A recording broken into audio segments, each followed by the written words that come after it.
Prehistoric animals were terrifying. But for prehistoric humans, life was an unrelenting nightmare. From battling monstrous predators to enduring the harshest environments imaginable, survival was a daily fight against horror itself. In this video, we dive into the brutal realities of prehistoric human life and uncover just how nightmarish it truly was.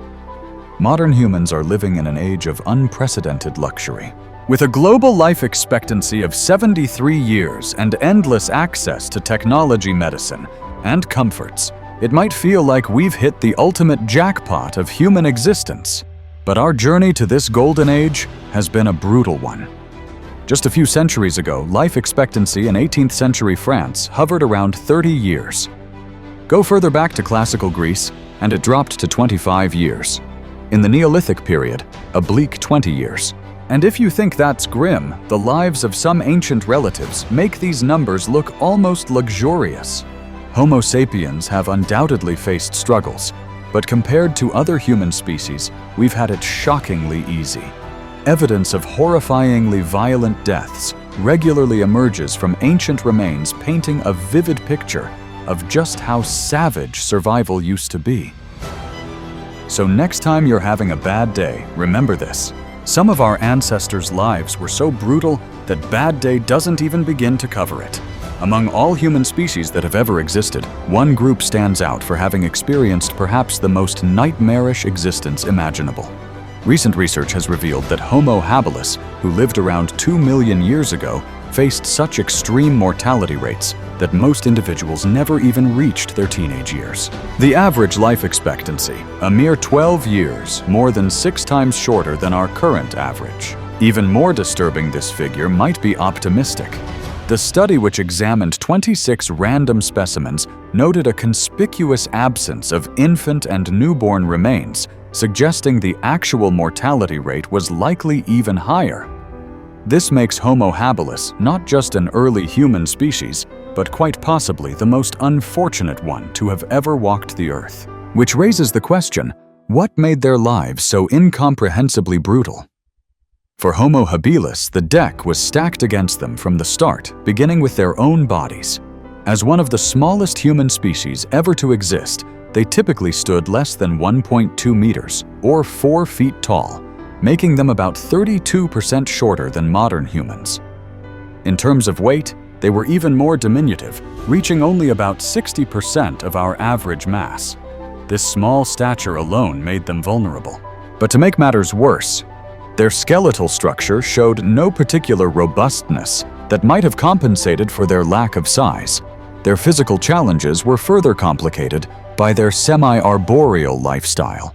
Like modern chimpanzees, they spent considerable time in trees. They possessed somewhat ape-like features, including longer limbs relative to body size and modified extremities that aided in climbing and branch swinging. While these adaptations helped them navigate their arboreal environment, they likely experienced at least one serious fall during their lifetime, similar to what's observed in modern chimps. While their ability to climb might seem advantageous for avoiding danger, this benefit was largely negated by their surprisingly carnivorous diet. These early humans exhibited one of the highest levels of meat consumption among all human species, evidenced by their notably large incisors designed for cutting through flesh, and their extraordinarily thick mandibles more robust than those of any living ape or human. These powerful jaws allowed them to generate exceptional force while biting, perfect for tearing meat from carcasses. Though they maintained a mixed diet, including fruits and vegetables, their heavy reliance on meat forced them to regularly leave the relative safety of trees. Their situation was further complicated by a fondness for fish, which required them to venture near dangerous water sources. Most puzzling was their specialization in scavenging, a remarkably risky strategy for a species with their physical limitations. According to research, they could only reliably defend carcasses from smaller predators, like jackals and cheetahs, a nearly meaningless advantage in their East and South African habitat, where they faced numerous larger carnivores that would not only compete for carrion, but also view the habilis themselves as prey. While scavenging and dietary challenges placed Homo habilis at great risk, they also faced a more insidious threat from within parasites and disease. These hidden dangers plagued their bodies, compounding the difficulties of survival in their harsh environment. Living near water sources exposed Homo habilis to a variety of parasites, including blood-sucking insects such as mosquitoes and tsetse flies. These insects carried devastating diseases such as malaria and sleeping sickness, which would have been deadly for a species with limited immunity and no access to treatment. The tropical climates of East and South Africa created a perfect environment for these pathogens to thrive, ensuring that disease was a constant and silent killer. Their scavenging lifestyle introduced additional risks. Consuming meat from carcasses exposed Homo habilis to harmful bacteria and parasites. Without the ability to properly cook or preserve food, infections such as Salmonella botulism and intestinal worms were likely common. Intestinal parasites such as hookworms and roundworms would have drained essential nutrients, weakening their bodies and making them more vulnerable to injury and other illnesses. Even their arboreal habits introduced dangers. Spending time in trees brought them into close contact with zoonotic diseases pathogens that could jump from animals to humans. Bats, rodents, and other creatures sharing their environment may have transmitted early forms of viral or bacterial infections, further burdening their already precarious health. Additionally, the lack of sanitation posed ongoing challenges. Contaminated water sources were a breeding ground for waterborne diseases like dysentery, further contributing to high mortality rates. Fossil evidence of bone infections and abscesses suggests that even minor injuries often turned fatal due to a lack of basic wound care. The constant toll of parasites and disease weakened Homo habilis physically, making their survival even more precarious. For a species already struggling with limited physical strength and high mortality rates, these hidden killers silently shaped their brutal existence. For a Homo habilis, each day brought the constant threat of becoming someone else's meal. They lived under the shadow of an incredibly diverse array of predators, each with their own horrifyingly efficient methods of killing. The fossil record has identified over 30 potential predators that shared their habitat, with large cats being particularly problematic. The Megantereon. A stockily built saber-toothed cat the size of a jaguar was one of their most frequent tormentors. Despite its moderate size, it possessed disproportionately large lower limbs, comparable to those of a lion, ending in massive paws armed with wickedly curved claws. Once these claws grabbed hold of a Homo habilis, the victim would experience an arsenal of sharp serrated teeth, including 2 enlarged canines that would plunge into their throat, severing major arteries and nerves. While this typically led to mercifully quick unconsciousness, some victims faced an even more terrifying fate, having their entire head engulfed by the predator's jaws. This horrifying hunting method has been confirmed through fossil evidence, with one human specimen showing puncture marks on the occipital bone, the back of the skull. The angle of these marks revealed something chilling. The attack came from the front, meaning the Megantereon had literally put the human's entire head in its mouth. This hunting technique likely caused death through a combination of skull and brain damage, along with suffocation, as the victim's nose and mouth were completely covered by the predator's jaws. The Megantereon's taste for Homo habilis was so pronounced that it actually altered their carbon isotopic levels, indicating they killed humans more frequently than other predators known for hunting early hominins, such as the equally fearsome Dinophalus. And the Dinophalus was just one of several other large cats prowling their territory. Even more terrifying was the Machairotus, one of the largest phthalates ever to exist. Some species of this massive predator reached weights of 405 kilograms, comparable to both a Smilodon and a modern male polar bear. At this size, even a casual swipe from its paw could prove fatal, especially considering that many victims appeared to be younger individuals. What made the Machairotus particularly deadly was its surprising agility. Despite its enormous size, it was actually a better jumper than many smaller, more agile cats. While its relatively short legs made it poorly suited for extended chases, they provided the power for explosive leaps that made escaping up a tree a futile strategy. The slightly smaller Homotherium was no less nightmarish. While its canines and incisors were shorter than those of other saber-toothed cats, they were notably broader and featured unique cranulations, irregular wavy serrations that created a devastating bite that simultaneously punctured and sliced through flesh. While big cats were undoubtedly terrifying, they weren't the only predators that made life miserable for Homo habilis. Hyenas proved to be equally nightmarish threats, with two species in particular standing out for their human hunting capabilities, the Cosmoporthetes and Pachycracuta. True to the cruel luck that seemed to plague Homo habilis, the Pachycracuta happened to be one of the largest hyenas ever to exist. These monsters matched lionesses in size, but possessed what may have been the strongest pound-for-pound bite force of any land mammal. This extraordinary bite strength wasn't just terrifying in itself. It meant they could easily crack open bones to access marrow, making them fierce competitors at the scavenging sites our ancestors depended on. Making matters worse, Pachycracuta likely hunted in packs, multiplying the horror factor significantly. And like modern hyenas, they were known to consume their prey while it was still alive, a fate that would rank high on any Homo habilis' list of ways not to die. If Pachycracuta represented the heavyweight champion of hyenas, Cosmoporthetes was its more agile but equally lethal cousin. These so-called hunting hyenas were more gracile and nimble, likely hunting in large packs with devastating effectiveness. Their smaller size might initially sound like good news, but having a large pack of dog-like hyenas eating you alive was arguably worse than a quick death from a larger predator. What made Cosmoporthetes particularly dangerous was their specialized limb structure, which bore striking similarities to those of modern cheetahs, earning them the nickname running hyenas. This adaptation for extreme speed was especially problematic for Homo habilis, who were at best capable of only moderate endurance running.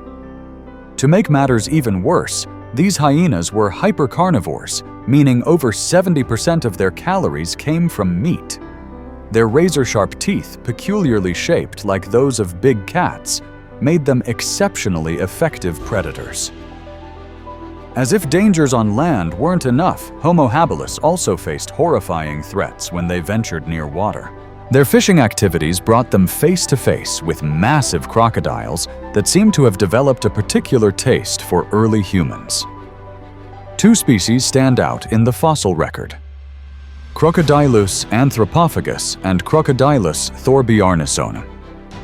The name anthropophagus literally translates to human eater, and fossil evidence gruesomely confirms this title. Paleontologists have uncovered remains of young Homo habilis individuals bearing severe damage to their legs and feet, matching the distinctive bite patterns of these ancient crocodiles. These attacks likely occurred our ancestors attempted to fish by hand near the water's edge, making them perfect targets for ambush predators. At 7.5 meters or 25 feet long and weighing approximately 1.5 tons c, Anthropophagus dwarfed even the largest modern saltwater crocodiles. For comparison, Lolong, the largest recorded saltwater crocodile, measured 6 meters or 20 feet and weighed 1.1 tons. The ancient predator's skull featured prominent ridges above its eyes, giving it a demonic appearance while providing additional protection.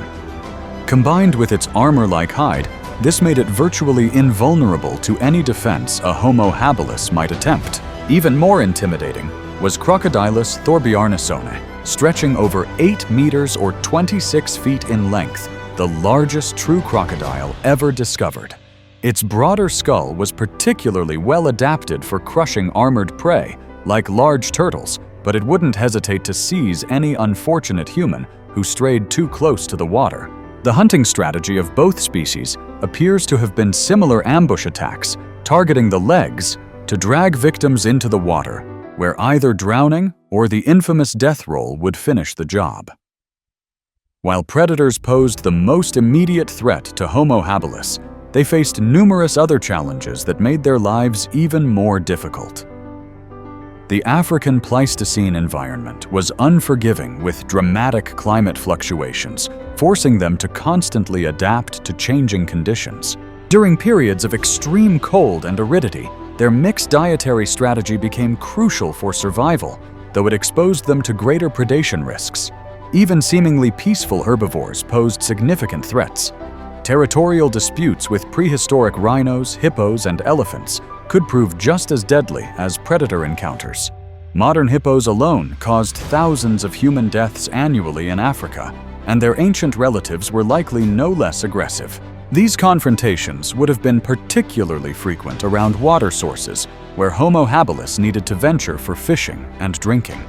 Competition with other hominin species added another layer of complexity to their struggle for survival. Fossil evidence shows that Homo habilis shared their territory with several other early human species, including Homo erectus and Homo rudolfensis. These species often possessed advantages such as larger brains, better tools, or more specialized adaptations. In some cases, these interactions turned violent. Despite their numerous challenges, Homo habilis possessed one significant advantage that helped them survive their brutal world. They were the first of our relatives to systematically create and use stone tools. This technological innovation earned them their name, which means handyman, and marked an important development in their ability to adapt to their environment. Their tools, while primitive by modern standards, allowed them to access food sources that would have otherwise been unavailable. They could crack open bones to extract nutritious marrow, process tough plant materials, and more effectively butcher scavenged carcasses. Some evidence suggests they may have even constructed basic shelters or windbreaks to protect themselves from the elements. Recent studies of their brain structure based on fossil endocasts indicate they possessed cognitive capabilities beyond what was previously believed.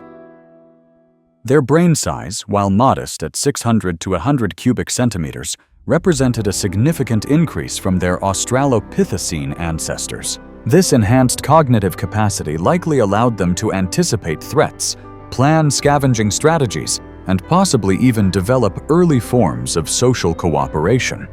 Archaeological evidence suggests that Homo habilis lived in groups of up to 85 individuals, likely as a defense against predators, and to improve their chances of successful scavenging. This social structure may have included early forms of division of labor, with different group members specializing in various tasks like tool making, food gathering, or keeping watch for predators. Analysis of their skull bases and ear structures suggests they may have been capable of producing and perceiving a range of vocalizations more sophisticated than those of great apes, though still far from modern human speech. This early form of communication would have been crucial for coordinating group activities and warning others of dangers. Their average lifespan of 12 years, likely even lower, when accounting for infant mortality, reflects the incredible harshness of their existence. Yet despite facing some of the most challenging conditions any human species has ever encountered, they managed to survive for nearly 700,000 years. Their persistence in the face of constant danger, their innovative use of tools, and their ability to adapt to various challenges were key to their survival. While their lives were undoubtedly brutal, their struggles and adaptations contributed significantly to the development of skills and behaviors that define humanity today. Being Homo habilis was without question one of the most challenging times to be human.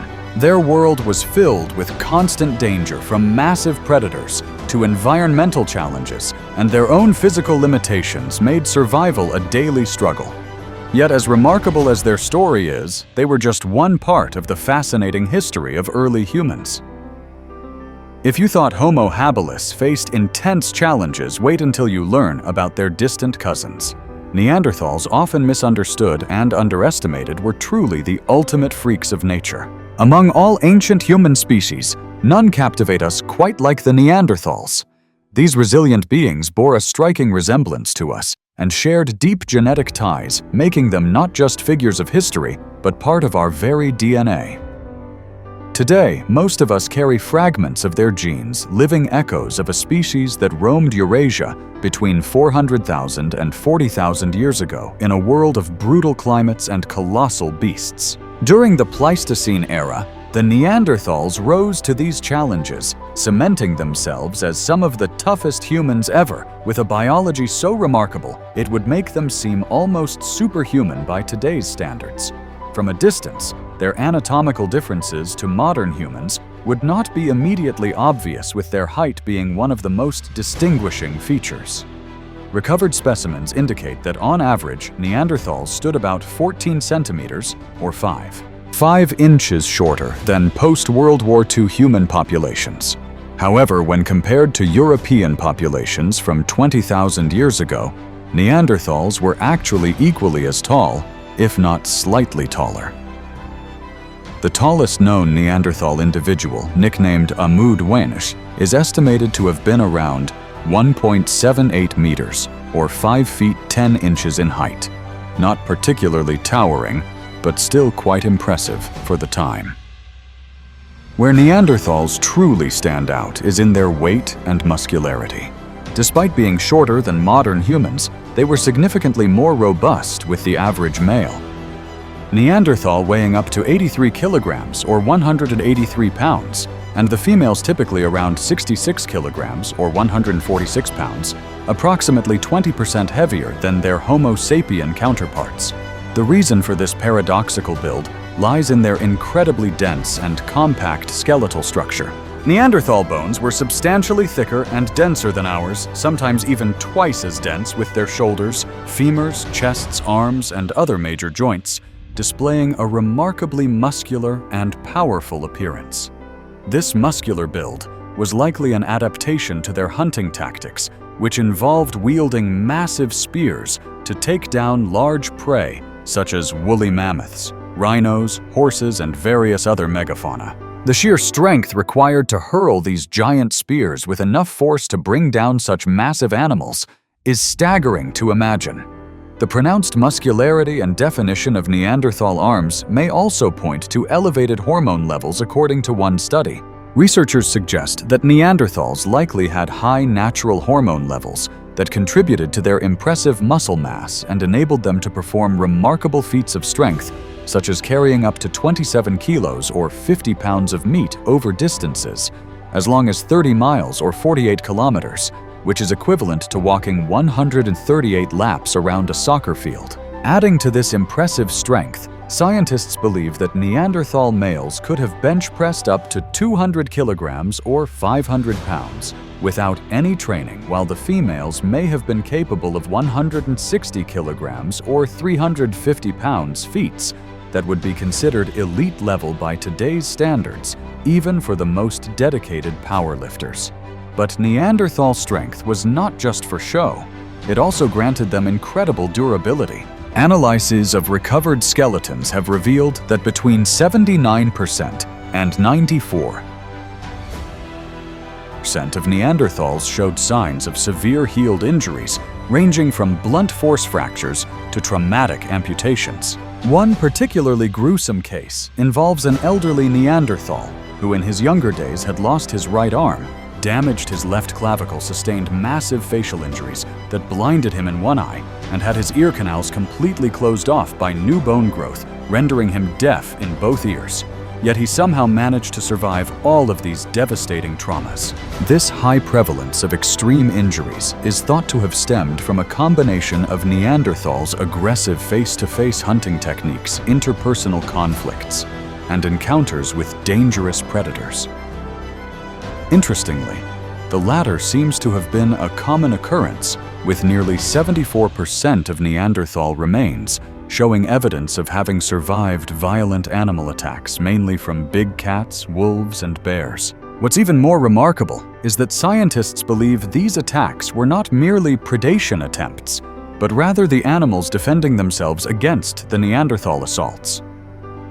Talk about hardcore. To complement their robust physiques, Neanderthals also possessed several other superhuman biological traits. For instance, their lungs were approximately 20% larger on average than those of modern humans, with some exceptional individuals, like the male Neanderthal, known as Kabara, too, having a lung capacity of 9 liters, 40% greater than the largest ever recorded in a human athlete. This enhanced respiratory system, combined with their wide, elongated noses that could move air up to 100% faster than ours, was likely an adaptation to support their heavy bodies and survive in the frigid Pleistocene climate. Neanderthals' muscular prowess, however, was not evenly distributed across all physical activities. While they were undoubtedly powerful sprinters and wrestlers, capable of generating immense bursts of force, they were surprisingly poor endurance athletes. This is evident in the structure of their lower limbs, which favored power over stamina. Their toes were longer and wider for increased ground contact and force generation. Their leg bones were shorter, and their Achilles tendons were narrow and less elastic, all traits that are typically associated with speed-focused activities rather than long-distance running. Additionally, genetic analysis has revealed that Neanderthals had a higher proportion of fast-twitch muscle fibers compared to modern humans, further indicating their predisposition towards explosive short-duration movements rather than sustained aerobic exercise. So if by some miracle Neanderthals were to come back to life today, your best bet would be to challenge them to a marathon rather than a weightlifting competition or a wrestling match. While Neanderthals' physical prowess is undoubtedly impressive, their cognitive abilities have also been a subject of fascination. One of the most striking features of Neanderthal anatomy is their enormous brain cases, which were on average about 30% larger than those of contemporary humans. The male Neanderthal brain is estimated to have had a volume of around 640 cubic centimeters, while the female brain was typically around 460 cubic centimeters. This massive brain size is a clear indication that Neanderthals were highly intelligent, capable of complex tasks such as tool-making, coordinating hunts, creating art, and caring for the sick.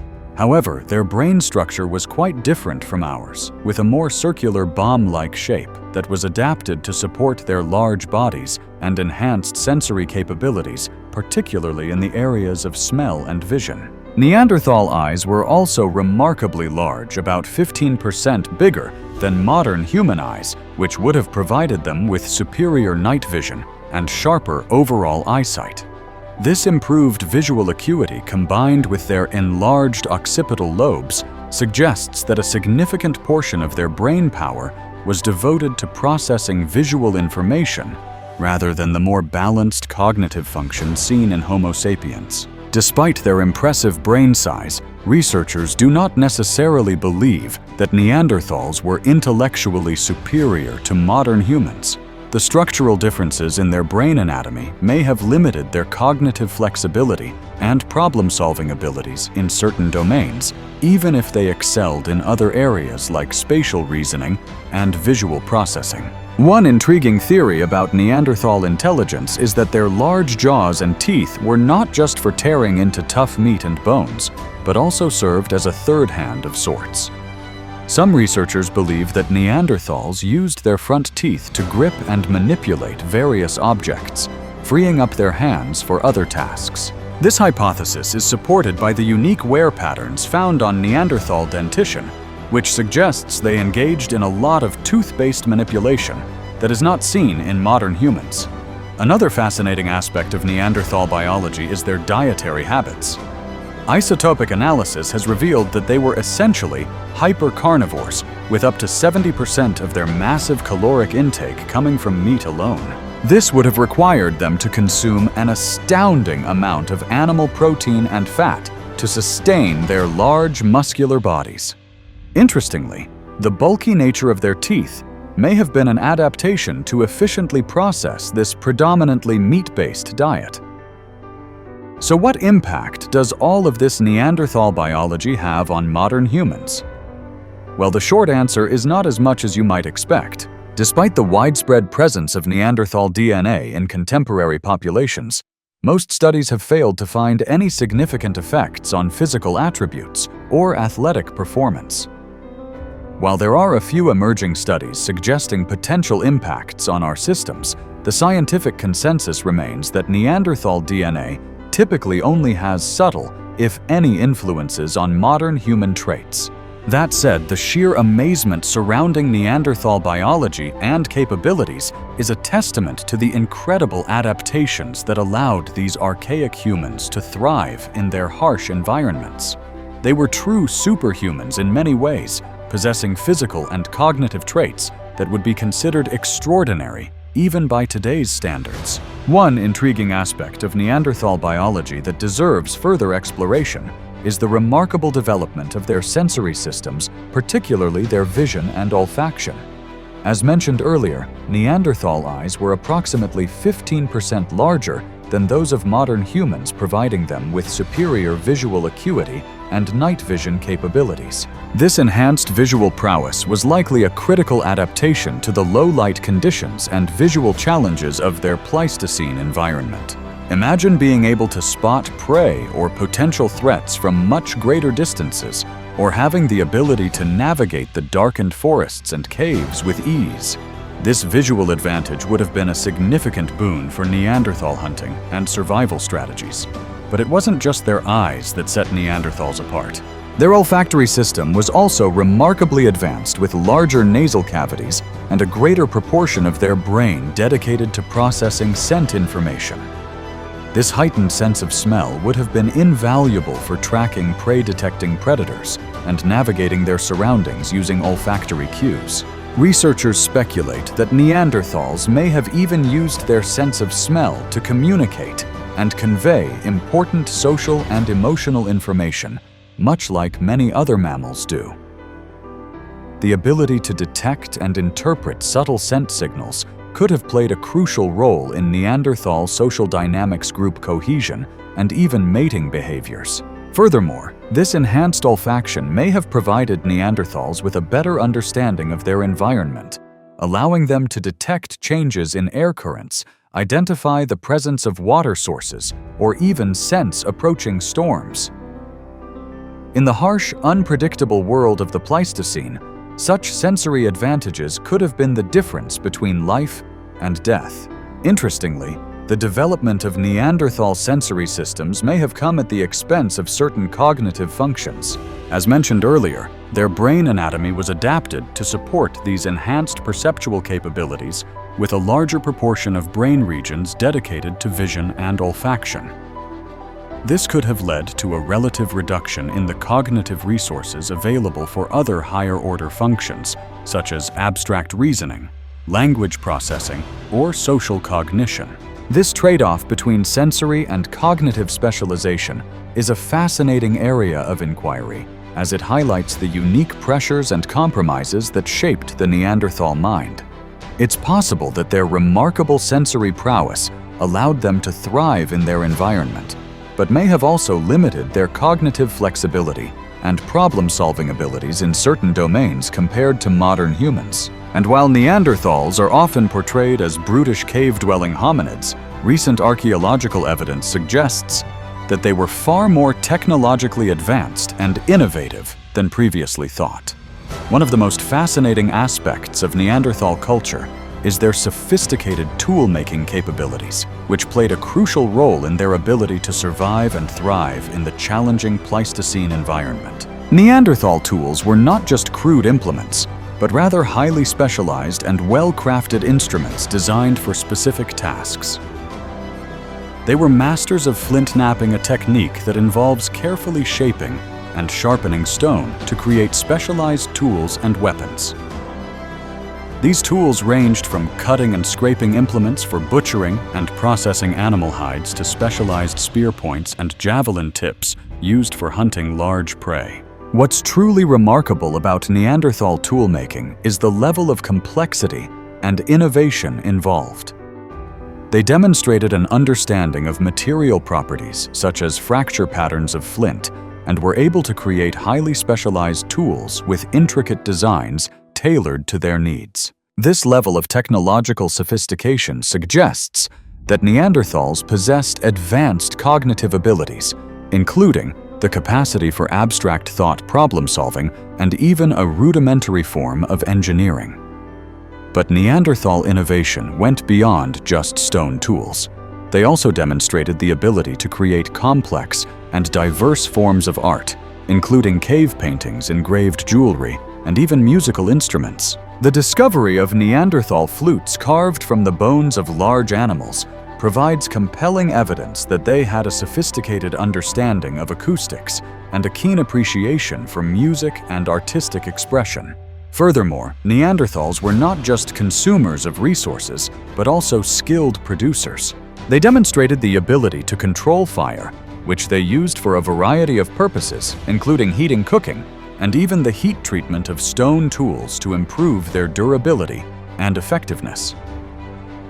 This level of fire control and manipulation is a hallmark of advanced hominid behavior and suggests that Neanderthals were capable of complex planning, problem-solving, and the transmission of knowledge between generations. Perhaps one of the most intriguing aspects of Neanderthal technology and innovation is the evidence of their ability to adapt and make use of new materials and resources as their environment changed. For example, as the Pleistocene climate became increasingly colder, Neanderthals demonstrated the ability to develop more sophisticated clothing and shelters to protect themselves from the elements. This adaptability and innovative spirit was likely key to their survival in the face of significant environmental challenges.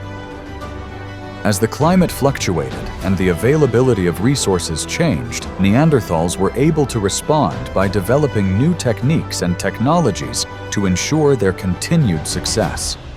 The technological prowess of Neanderthals is a testament to their remarkable cognitive abilities and problem-solving skills. While they may have been physically distinct from modern humans, their innovative capacity and ability to create specialized tools and artworks suggest that they were far from the brutish, unintelligent hominids that they are sometimes portrayed as.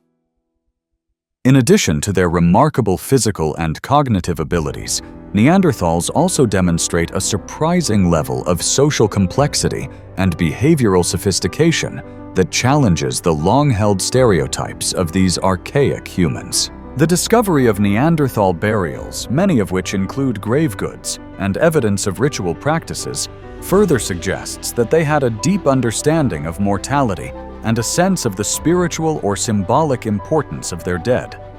This level of social and emotional investment in the care of their community members, as well as their apparent engagement in ritual behaviors, points to a sophisticated social and cultural awareness that was previously underestimated. Moreover, Neanderthal social structures appear to have been based on a high degree of cooperation and group cohesion.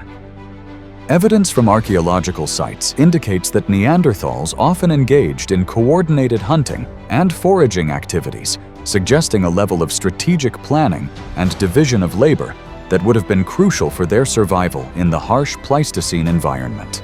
This cooperative behavior is further supported by the discovery of Neanderthal remains that show signs of injuries or disabilities yet were still cared for by their community members. The fact that these individuals were able to survive and thrive despite their physical limitations speaks to the strong social bonds and mutual support within Neanderthal societies.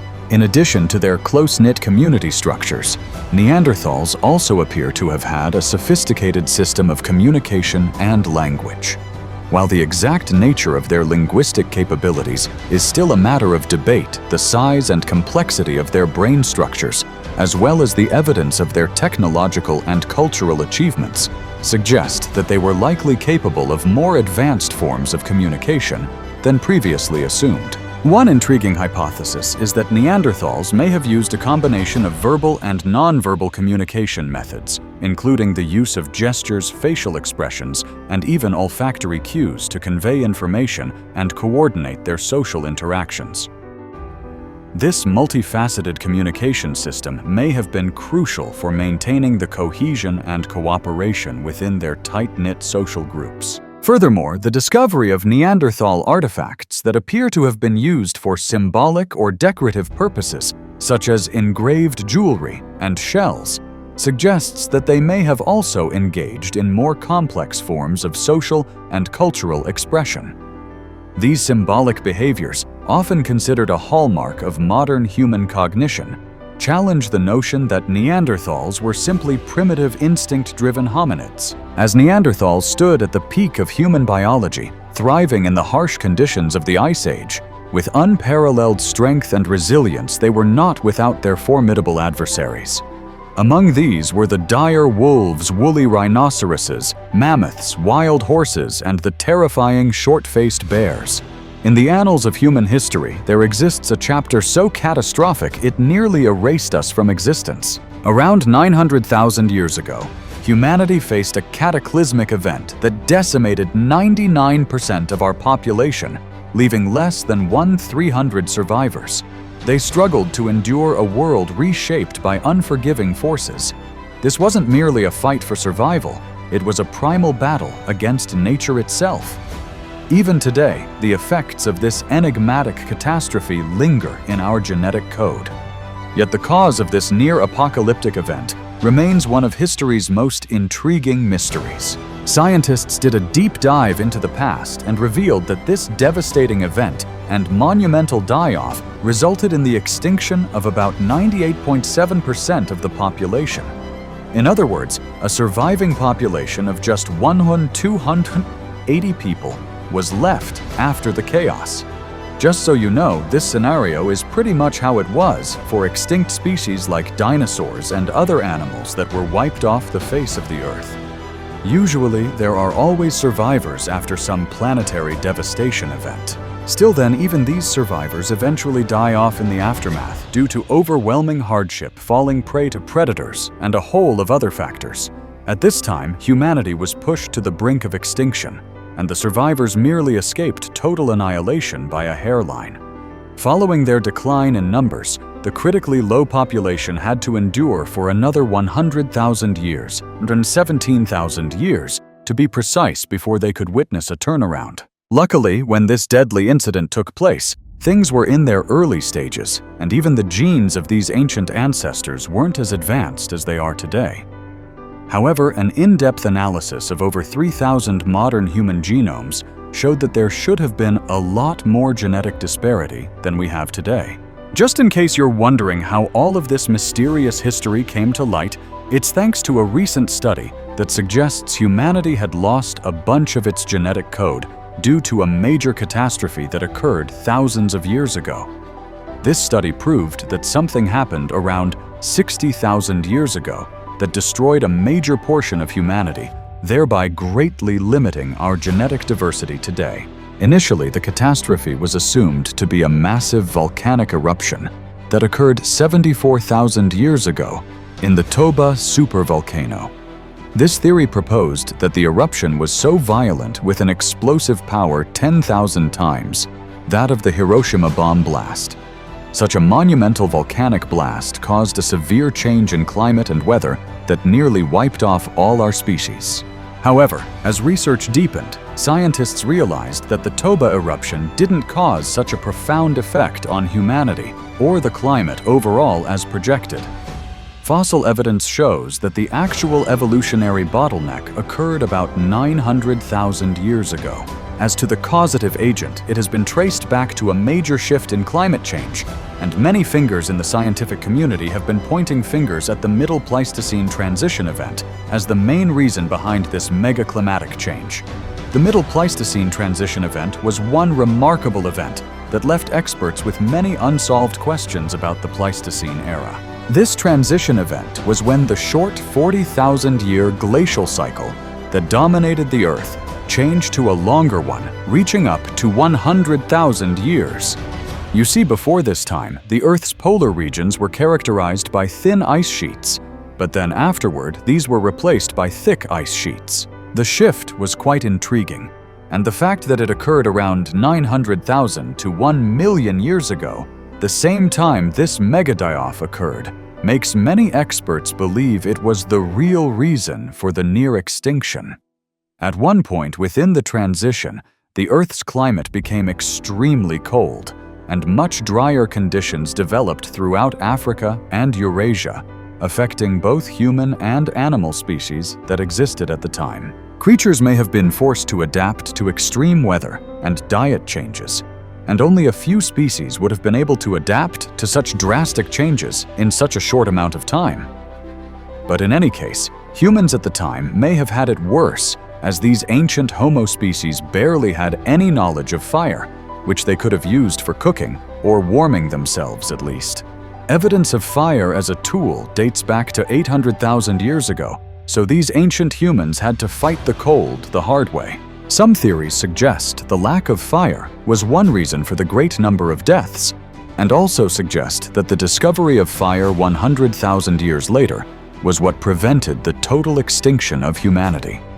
As fire became more widespread, humans survived and thrived regardless of the climatic and environmental hurdles that came their way.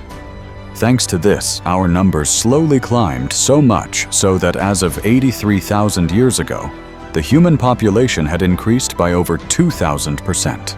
As time flew by, humanity began to adapt to the changes once more, and other additional technologies like clothing also came into play to improve our odds. However, this doesn't change the fact that a major part of the initial human population was lost, and there were, in fact, several other pieces of the puzzle that needed to be put in place. For instance, scientists are still oblivious as to what Homo species actually got wiped out in this massive extinction event. Ancient human species were quite diverse, ranging from Neanderthals to Homo habilis and Homo naledi. The list goes on and on. Although controversies have emerged over the classification of these species and their actual connection to modern-day humans, experts believe a good number of them existed thousands of years ago, and memories of them were washed away by the sands of time. Some of the species that were wiped out are believed to be similar to Homo heidelbergensis. These species were the last common ancestors between Neanderthals and Homo sapiens. However, not much proof exists to suggest that they were actually the ones who got eliminated. Scientists believe that human genomes have changed over time and adopted various adaptations to make up for climate changes and other environmental factors that may have come into play over the course of millennia. It's perhaps all thanks to these adaptations that our modern-day Homo sapiens have become as phenomenal as we see today. Another piece of the puzzle that scientists and researchers had to contend with was the actual number and species of animals that had gone extinct.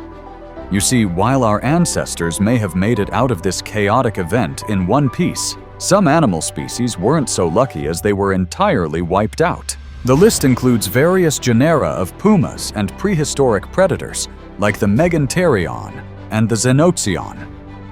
Meganterion, for instance, was a unique species standing at a shoulder height of 80 centimeters or 2.8 feet and weighing about 120 kilos or 265 pounds. These jaguar-like creatures were rampant at one point in time. They were a major nuisance to our ancient ancestors, no thanks to their ferocious nature, voracious appetite, and superb hunting abilities. Somehow, paleontologists believed humans were responsible for the extinction of these species.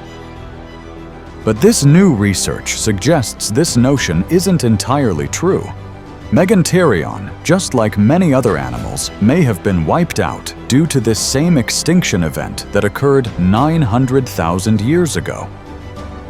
And here's what's really mind-blowing. Creatures in the sea were pretty much affected by this extinction as creatures on land. So far, experts suggest about 100 different marine species were eliminated, which is quite intriguing considering that sea creatures don't have as much to deal with as land creatures. These facts give us an idea of just how extremely difficult life was for many species and how even the toughest of the toughest could survive. But what do you think? Would modern-day humans, with all our genetic flaws, weaknesses, and vulnerabilities, have been able to survive this extreme extinction event? Let us know your thoughts in the comments. For now, there are still many controversies and issues that haven't been properly settled. For instance, some experts deny that climate was to blame, others have issues with the proposed timings, and some others even argue that the extinction event never happened. At the end of the day, more research needs to be done to confirm the accuracy of these figures, as well as verify that the bottleneck extinction event really did take place as hypothesized. One new group of scientists who worked on the theory suggested that it may have happened much earlier, about 1 million years ago.